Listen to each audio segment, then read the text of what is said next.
The discovery. The holographic display cast an eerie blue glow across Dr. Sarah Chen's face as she reviewed the latest data streams from Outpost 47. Her brother Nikolai's emergency transmission had arrived 6 hours ago, and she hadn't left her lab at the Lunar Defense Institute since.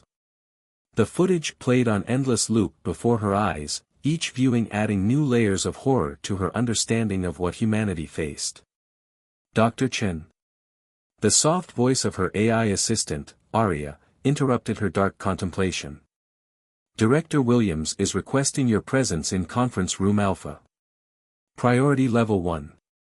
Sarah straightened her lab coat, trying to compose herself. Tell them I'm on my way. She gathered her tablets, each containing different analyses of the alien broadcast. Her hands trembled slightly as she collected them, but her voice remained steady.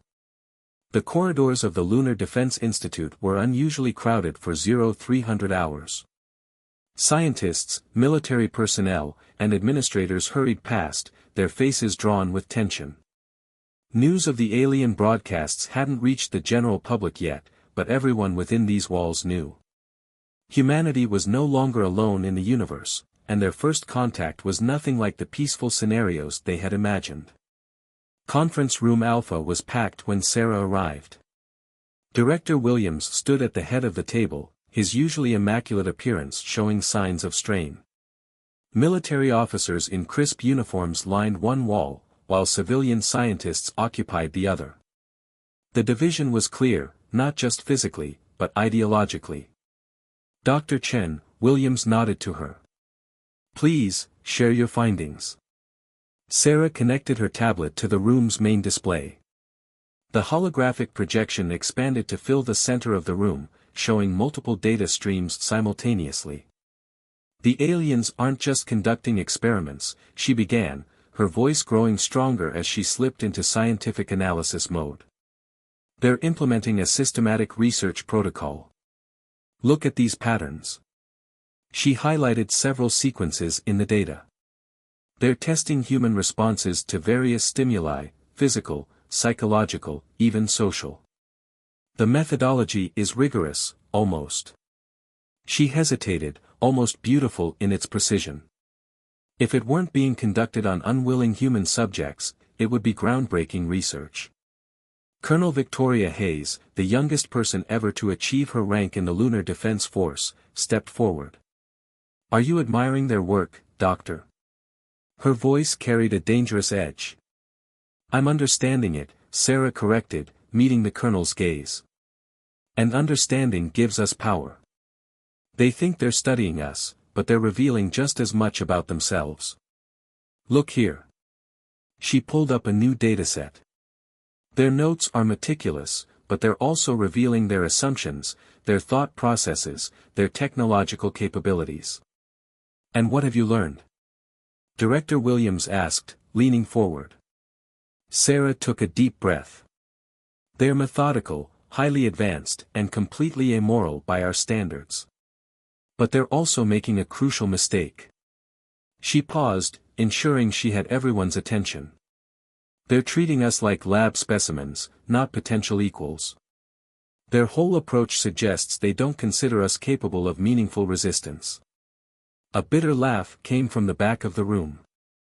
Admiral James Chen, Sarah's father, stepped into the light. His presence explained why this particular group had been assembled. They think we're rats in a maze, he said, his voice carrying decades of command experience. Interesting specimens, but nothing more. Exactly, Sarah nodded. But there's something else. She brought up another section of the broadcast, this one showing the alien facility itself. Look at their technology, their architecture. Everything is designed for efficiency, for perfect function. There's no redundancy, no waste. She zoomed in on several details. And no signs of military infrastructure. The room fell silent as the implications sank in. Colonel Hayes was the first to speak. They're not warriors, she said slowly. They're scientists. Researchers. They've never faced serious resistance before. Which means they've never had to develop real military capabilities, Admiral Chen finished the thought. They're so advanced, so confident in their superiority, that they've never needed to. Director Williams studied the data floating before them. Dr. Chen, what would you say is their greatest weakness? Sarah didn't hesitate. Arrogance. They're so convinced of their intellectual and technological superiority that they can't conceive of us as a genuine threat. They're broadcasting their actions openly because they believe we're powerless to stop them. And are we? Colonel Hayes asked. Powerless? A slow smile spread across Sarah's face, one that would have shocked her colleagues just days ago. No. We're not what they think we are. Humans have something they don't understand, something their perfect, efficient minds can't comprehend. And what's that, Doctor? Director Williams asked. Rage, Sarah said simply. Creative, innovative, desperate rage. They think they're studying humanity's limitations.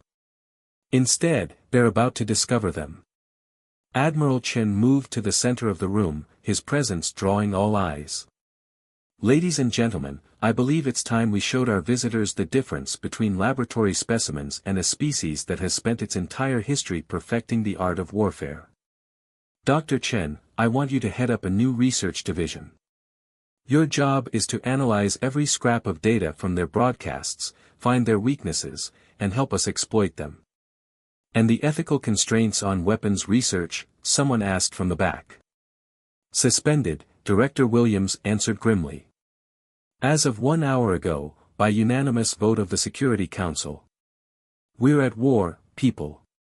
A war we didn't choose, but one we're going to finish. Sarah looked down at her tablet, where the alien broadcast continued to play silently. They thought they were documenting their superiority. Instead, they were providing humanity with a blueprint for their own destruction. She thought of her brother Nikolai, alone at his outpost, watching these horrors unfold. They wanted to study human nature, she murmured. Well, they're about to get a very thorough education. The meeting continued late into the night, as humanity's best and brightest began planning their response. In labs and military bases across the solar system, lights burned bright as a species united in purpose for the first time in its history. The aliens had wanted to observe human behavior under extreme conditions. They were about to become test subjects in an experiment of their own. What happens when you push humanity too far? Sarah Chen worked through the night, her fingers flying across holographic keyboards as she dissected every frame of the alien broadcast. They had revealed so much in their arrogance, given away so many crucial details about their technology, their biology, their thought processes. They thought they were writing a research paper. She was turning it into a military blueprint. And somewhere in the vast darkness of space, on forgotten outposts and distant colonies, the first moves in humanity's counterattack were already beginning. The aliens were about to learn a harsh lesson about the species they had chosen to study. Humanity wasn't just another specimen in their vast collection. They were about to become the most dangerous predator these beings had ever encountered. The war hadn't started yet, not officially. But in Conference Room Alpha, as plans were drawn and orders given, the first shots had already been fired. They were shots fired not with weapons, but with minds, with the collective intelligence and determination of a species that refused to become another entry in an alien research log. The aliens wanted to study human nature. They were about to get their wish, in ways they could never have anticipated. The response. Colonel Victoria Hayes stood at the viewport of the UES Prometheus, watching Earth shrink behind them. The massive warship, officially listed as a research vessel, carried humanity's first response to the alien threat. 3 months had passed since the broadcasts began, 3 months of careful preparation and hidden mobilization. Status report, she commanded, turning to face the bridge crew. Lieutenant Maya Patel, her tactical officer, responded immediately. All systems nominal, Colonel. The new stealth systems are functioning perfectly. As far as anyone can tell, we're just another civilian transport making a routine run to the outer colonies. Victoria nodded, satisfaction mixing with grim determination. The Prometheus represented humanity's best-kept secret, a warship designed not for the minor skirmishes between human factions they'd anticipated, but for something far more dangerous. Its very existence violated dozens of international treaties, but those treaties seemed quaint now, relics of a more innocent time. Message from Lunar Command, Communications Officer David Foster announced. Dr. Chen's team has completed their final analysis. Downloading now. Victoria moved to her command station, where Sarah Chen's face appeared on a private screen. The scientist looked exhausted but triumphant. Colonel Hayes, she began without preamble, we've cracked it. Their transmission protocols, their encryption, all of it. They're so confident in their superiority that their security is actually quite basic. They never expected anyone to be capable of understanding their technology, let alone subverting it. Can we track them? Victoria asked, hope rising in her chest. Better, Sarah smiled, and there was nothing gentle about it. We can hack them. Their entire network is based on principles similar to our quantum entanglement communications. Different technology, same underlying concept. Give us their access points, and we can turn their own systems against them. Victoria felt a predatory grin spread across her face. How long until they detect the intrusion? That's the beautiful part, Sarah leaned forward, her eyes bright with fierce intelligence. They won't. Their systems are designed to be perfectly efficient, remember? No redundancy, no waste. Including no security protocols for threats they don't believe exist. We'll be ghosts in their network, gathering intel, mapping their facilities. She paused meaningfully. Identifying targets. Send everything to my secure terminal, Victoria ordered. And Sarah? Good work. Your brother would be proud. The scientist's expression flickered with emotion before hardening again. Just find them, Colonel. Make them pay. The transmission ended, and Victoria turned her attention to the tactical displays. The Prometheus carried an international crew, the best Earth had to offer, all united in purpose. They were hunters now, seeking prey that didn't know it was being hunted. New course data received, Navigator James Rodriguez announced. Plotting route to the Epsilon sector. Estimated arrival time, 6 days. Victoria studied the coordinates. The Epsilon sector, where the first colonies had gone silent. Where this nightmare had begun. How fitting that humanity's counterattack would start there. Colonel, Maya called out, her voice tight with controlled excitement. You need to see this. We're picking up anomalous energy signatures. They match the theoretical profiles Dr. Chen's team developed for alien technology. Victoria moved to the tactical station, studying the readings. Distance. Just under 2 light-years. There. Colonel, they're building something. Something big. The display showed a massive structure taking shape in deep space, far from any human settlements. Energy readings suggested immense power consumption, and regular supply ships moved in and out of the construction zone. They're expanding their operations, Victoria murmured. Getting ready to move deeper into human space. She straightened, addressing the bridge crew. Well, people, looks like we found our first target. Lieutenant Patel, begin passive scans. I want every detail about that facility. Lieutenant Foster, prepare a coded burst transmission to Lunar Command. And someone wake up Dr. Marcus in engineering. I want to know if those theoretical weapons of his actually work. The bridge hummed with activity as her orders were carried out. Victoria returned to the viewport, but her eyes were focused on the darkness ahead rather than the shrinking Earth behind. Somewhere out there, overconfident aliens were going about their research, secure in their superiority. They had no idea that their test subjects were about to become their worst nightmare. In her private quarters later, Victoria reviewed Sarah Chen's data package. The aliens' arrogance had led them to document everything, their technologies, their methodologies, their weaknesses.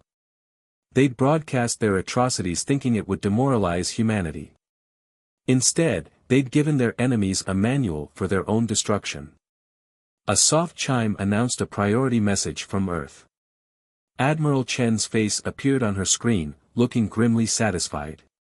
"Colonel, the Security Council has reviewed your initial findings. You have authorization to proceed with Operation Prometheus. Rules of engagement are." He paused, something dark flickering in his eyes, "flexible. Show them what happens when you push humanity too far." "Understood, sir," Victoria replied. "Any word from the outer colonies?" The Admiral's expression tightened. "Resistance cells are forming, just as we hoped. The aliens don't understand guerrilla warfare, the concept doesn't fit their efficient, methodical worldview. Our people are using that against them, disrupting their operations, gathering intelligence. They're paying a price for every human they take." Victoria nodded, pride mixing with rage. Even in their darkest hour, humanity wasn't going quietly. "We'll be in position within a week, Admiral. When we strike." "When you strike," he interrupted, "make it count. Make them understand that they're not dealing with lab rats anymore. They're dealing with humanity." The transmission ended, leaving Victoria alone with her thoughts and plans. On her desk, a small hologram showed the last family photo taken before all this began: herself, Sarah, Nikolai, their father the Admiral. A family of warriors and scientists, now united in a cause none of them could have imagined. The aliens had thought they were studying human nature. Instead, they had awakened something that had slumbered since the last World War: humanity's capacity for total, unrestricted warfare. The Prometheus continued its silent journey through the void, carrying with it humanity's answer to alien aggression. In labs and factories across Earth, new weapons were being forged. In hidden bases throughout the solar system, soldiers trained for a war unlike any in human history. And in the conquered colonies, the resistance grew stronger every day, feeding intelligence back to Earth through channels the aliens never thought to monitor. They had wanted to study humanity. They were about to learn far more than they had ever wanted to know. The first strike. Dr. Marcus Webb stood in the Prometheus's engineering bay, surrounded by holographic displays showing his life's work. Weapons that had once been deemed too dangerous to develop now floated before him in gleaming digital detail. The tall, lanky scientist adjusted his wire-rimmed glasses, a habit that betrayed his nervousness. "The simulations are complete, Colonel Hayes," he reported, his Australian accent more pronounced under stress. "The quantum destabilizer works exactly as theorized. Their highly efficient energy systems are also their greatest vulnerability. One targeted pulse and their entire power grid collapses," Victoria finished, studying the projections. "Any chance they can adapt?" Marcus shook his head. "Not quickly enough. Their systems are too perfectly optimized, too interdependent. They sacrificed redundancy for efficiency. One failure cascades through their entire network." He manipulated the holographic controls, showing the projected effect. "It's rather like a house of cards, really. Beautiful, efficient, and catastrophically fragile if you know where to push." Victoria smiled grimly. "And we know exactly where to push, thanks to their own broadcasts." "Status of the delivery system?" "Ready," Marcus gestured to a row of sleek missiles housed in reinforced chambers. Modified stealth technology based on their own sensor profiles. They'll never see them coming. In the corner of the engineering bay, Maya Patel cleared her throat. "Colonel, long-range sensors are picking up movement near the target facility. Supply ships, just like the previous pattern. Our window opens in 6 hours." Victoria nodded. "Time to finish this briefing, then. Dr. Webb, you have 4 hours to complete final checks. Lieutenant Patel, I want our firing solutions perfect. These missiles cost more than this ship, we can't afford to waste a single one. As her officers dispersed, Victoria's comm unit chimed. Sarah Chen's face appeared, looking even more exhausted than before. Colonel, we've decoded more of their research data. You need to see this. The transmission shifted to show interior footage of the alien facility. Unlike the brutal experimentation videos, these showed something else: aliens working at various stations, conducting their research with clinical detachment. But it was their physical form that caught Victoria's attention. "They're beautiful," she whispered, surprised by her own reaction.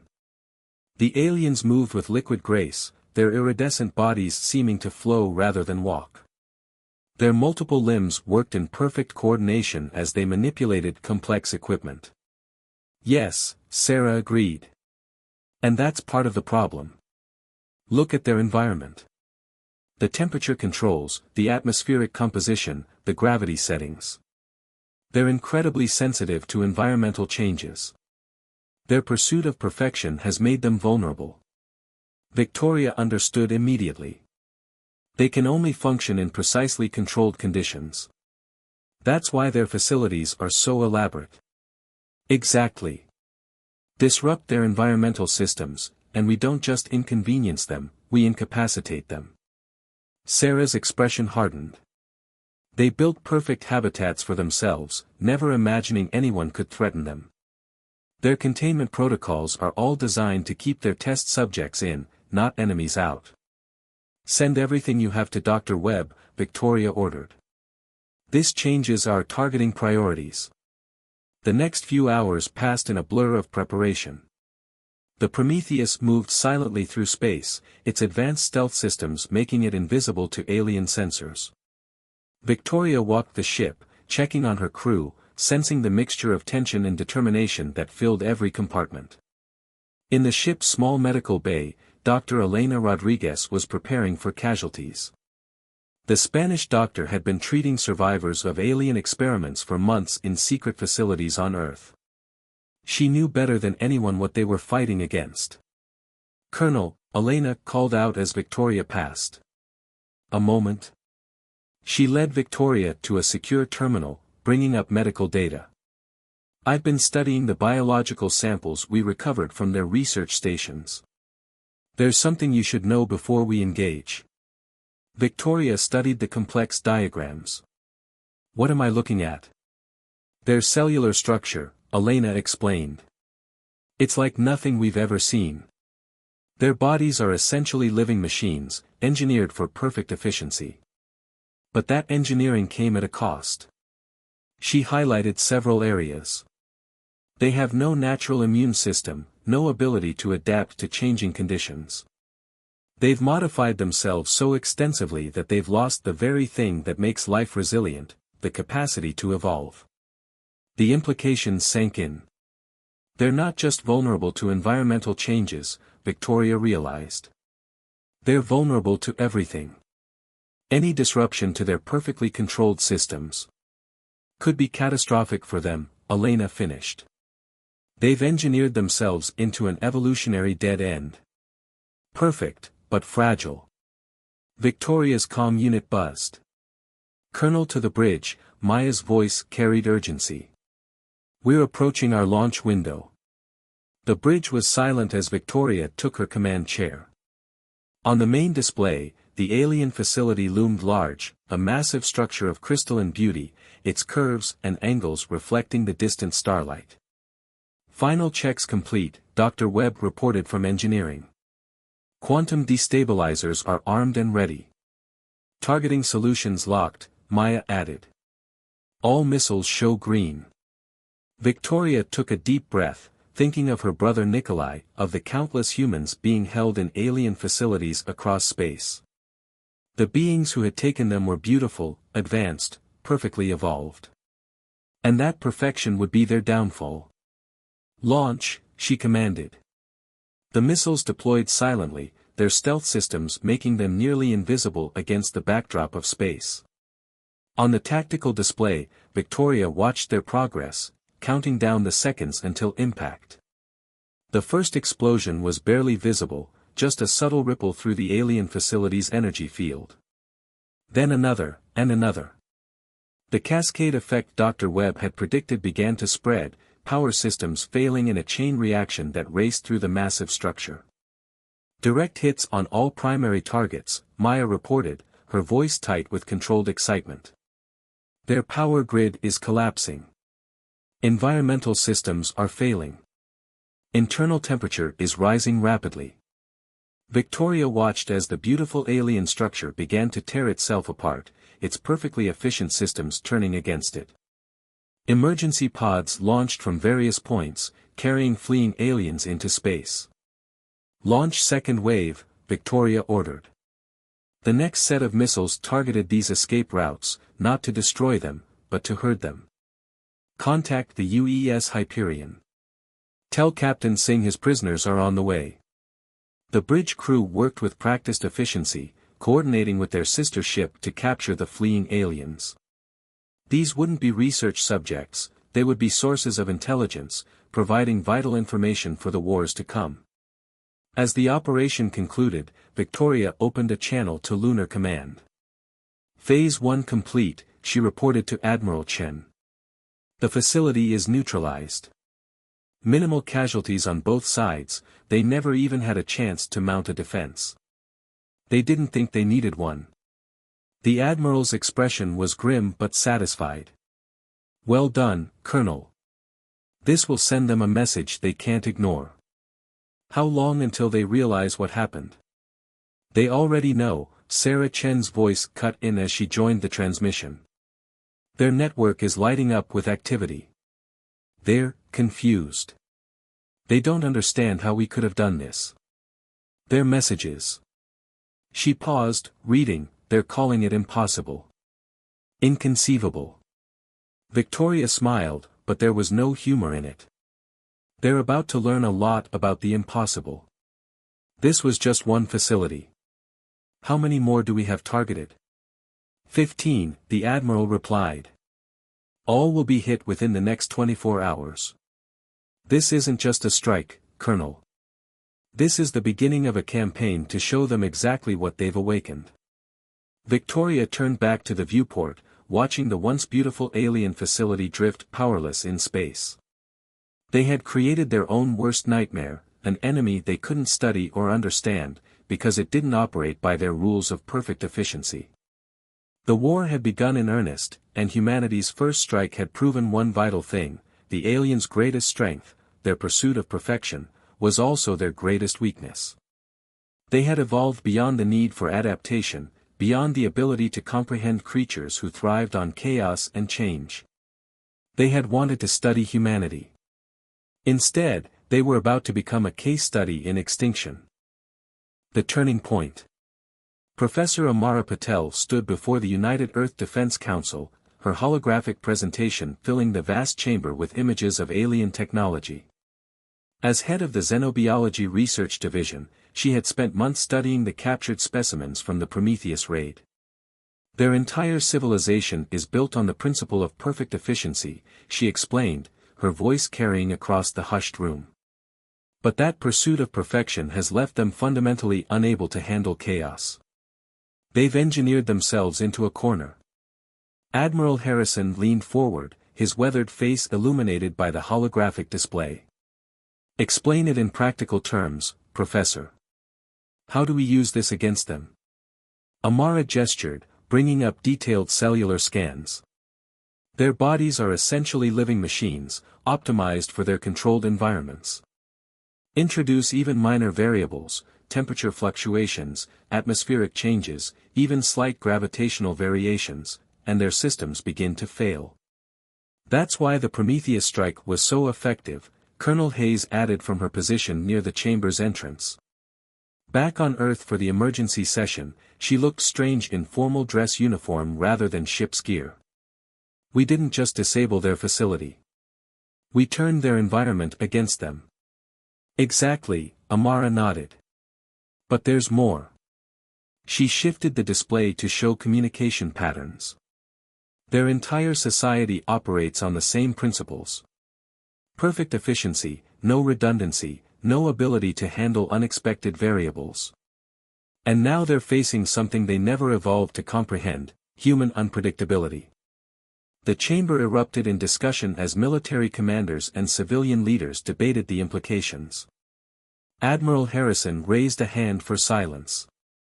What's their likely response? They're already showing signs of systemic shock, Amara replied.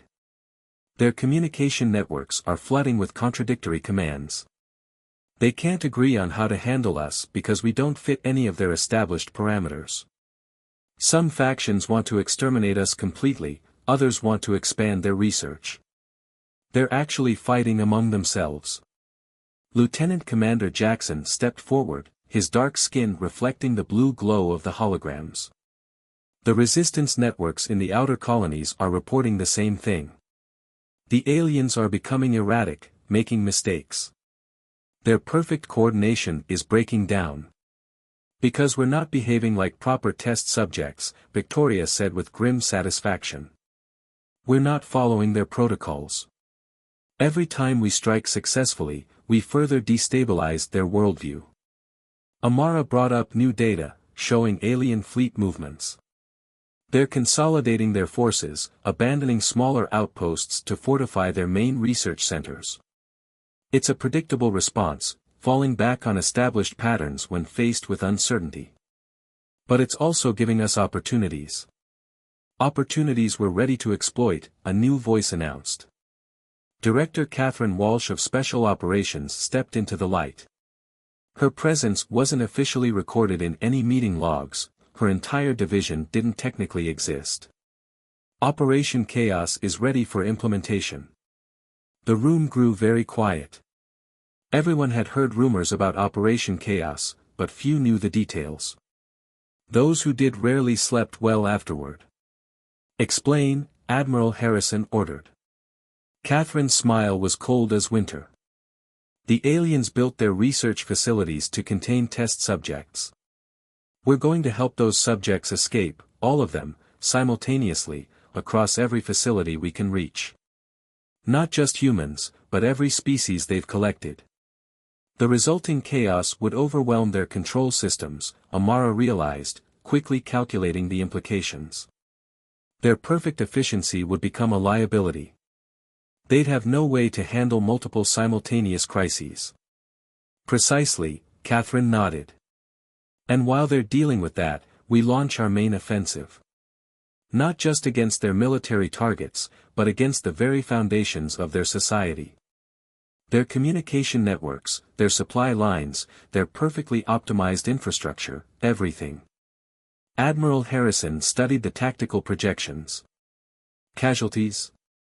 Minimal, on our side, Victoria answered. These strikes will be surgical, targeted. We're not trying to match their technology, we're exploiting its weaknesses. Every system they've optimized becomes a potential point of catastrophic failure. What about the ethical implications? Professor Rahman asked from his seat in the civilian section. We're talking about deliberately causing the collapse of an entire civilization. They lost any ethical consideration when they decided to treat us as lab rats, Catherine replied sharply. This isn't about revenge, it's about survival. They won't stop with a few colonies.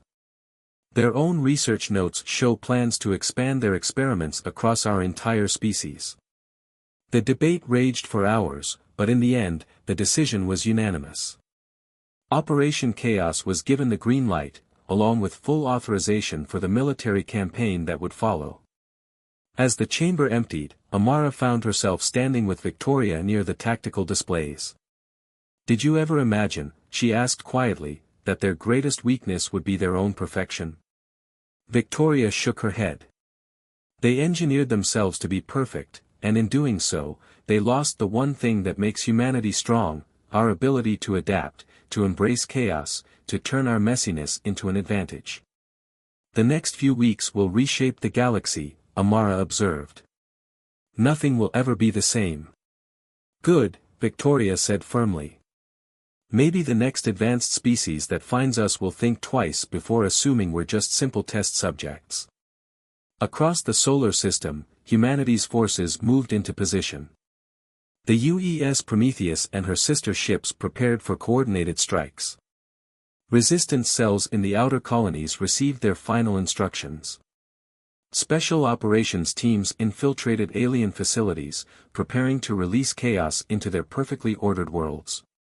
In her lab, Amara made final adjustments to the environmental disruption devices that would turn the aliens' own habitats against them. She thought about the specimens she had studied, their beautiful, perfectly evolved forms. They had achieved the ultimate goal of their species, complete optimization, perfect efficiency. And in doing so, they had engineered their own extinction. The countdown to Operation Chaos had begun. In precisely 48 hours, humanity would demonstrate exactly why testing on unwilling subjects was a bad idea. The aliens were about to learn that some specimens bite back, and that nature favors the adaptable over the perfect. Humanity had spent its entire existence dealing with chaos, thriving in it, turning it to advantage. Now that chaotic nature would become their greatest weapon against an enemy that had evolved beyond the ability to comprehend it. The perfect civilization was about to meet its imperfect doom. The final revelation. Commander Diana Reyes stood in the ruins of what had once been the aliens' primary research facility in the Epsilon sector. The crystalline walls, once pristine and perfect, now bore the scars of Operation Chaos. Emergency lighting cast strange shadows through the smoke-filled corridors as her team moved deeper into the complex. Life signs detected in the central chamber, Lieutenant Emma Foster reported, checking her scanner. Multiple species, including human survivors. Diana nodded grimly. Move in, but stay alert. Just because their systems are down doesn't mean they're harmless. She had seen too many soldiers fall to alien technology to take anything for granted. The past 72 hours had transformed the galaxy. Operation Chaos had succeeded beyond their wildest expectations, triggering a cascade of failures throughout the aliens' perfectly optimized society. Their communication networks had collapsed, their environmental systems had failed, and their carefully contained test subjects had broken free. But it was what they had discovered in the aftermath that had truly changed everything. Commander, a new voice crackled over her comm, you need to see this. Central database is partially intact. The speaker was Dr. Thomas Wright, the xenoarchaeologist attached to her team. His usual academic detachment was gone, replaced by barely contained excitement. Diana found him in what appeared to be a control center, his fingers dancing across alien interfaces. The translation software developed from their earlier intelligence gathering allowed them to read the alien text that scrolled across the screens. What am I looking at? She asked. Their history, Thomas breathed. Their entire evolutionary path. Commander, they weren't always like this. They were like us once. Diana leaned closer, studying the ancient records. The images showed beings that barely resembled the current aliens, creatures that were imperfect, adaptable, diverse. What happened to them? They engineered themselves, Thomas explained. Generation after generation, seeking perfect efficiency, perfect adaptation to their environment. They saw their original form as flawed, wasteful. So they changed it, improved it, optimized it. He paused, swallowing hard. Until they couldn't change anymore. Commander. Emma's voice cut through their discussion. We've found survivors. Human survivors. And, something else. Diana found Emma's team in a vast chamber that must have once been beautiful. Now it was a scene of chaos, with freed test subjects of various species huddled in groups, watching the human soldiers with mixtures of fear and hope. But it was the figure in the center of the room that caught Diana's attention. An alien, but unlike any they had encountered. Its form was imperfect, asymmetrical, almost crude compared to the elegant beings they had fought. It moved with difficulty, as if unused to its own body.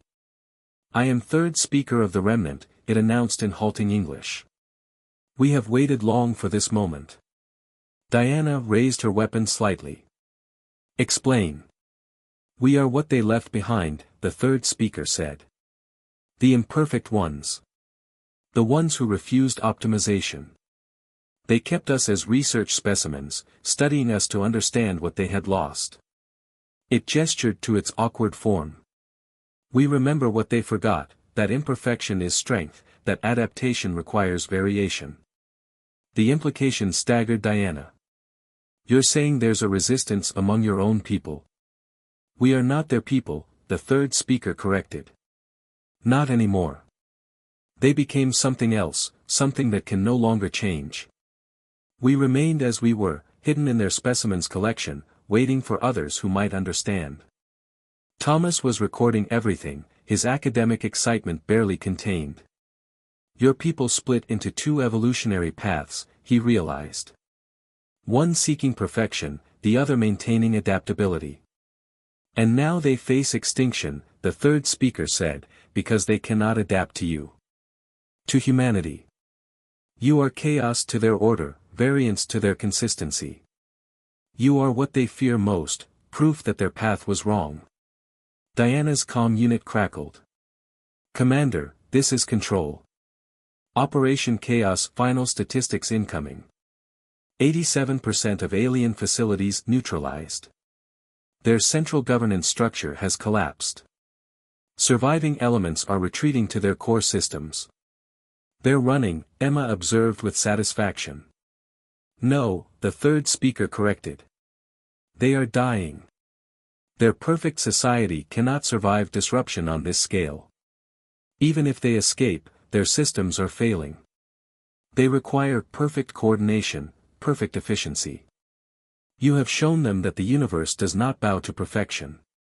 Diana looked around the chamber at the freed test subjects, humans, alien species she couldn't name, and members of the remnant. All imperfect, all adaptable, all survivors.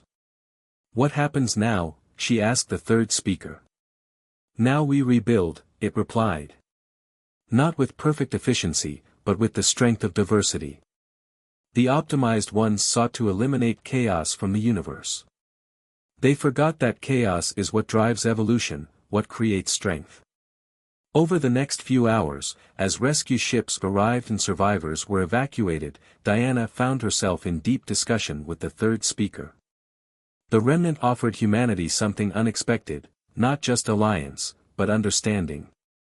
They had watched their own civilization choose the path of perfect efficiency over adaptability, had seen it lead to stagnation and eventually to this final defeat.